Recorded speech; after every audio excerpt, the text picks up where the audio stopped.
Double जोड 60 उजवी, 2 बादल्या 21,000 रोख रक्कम आहेत.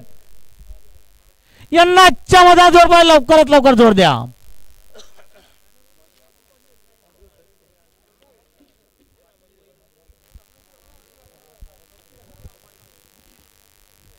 आणि शर्यत येते, शर्यत सुटलेली आहे.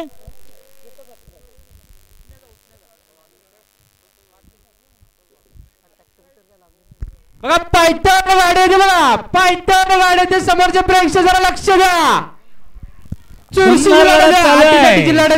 लढत चालू आहे, अतिशय सुंदर. आता आलेली शर्यत पंचांनी पेंडिंग घोषित केलेली, शर्यत पंचांनी पेंडिंग घोषित केलेले, फक्त बोट मालक घेतील.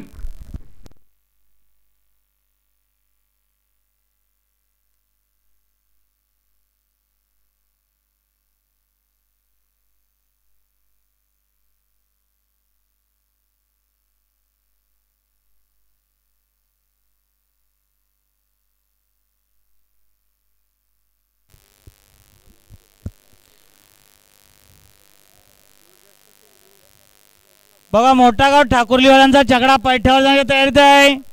एलकुंदा खांबाला. चला आपली बेंजोरची लढत होणार आहे. सुंदर गाडी मैदानात धावणार आहे. प्रेक्षकांच्या डोल्याचं पाळणं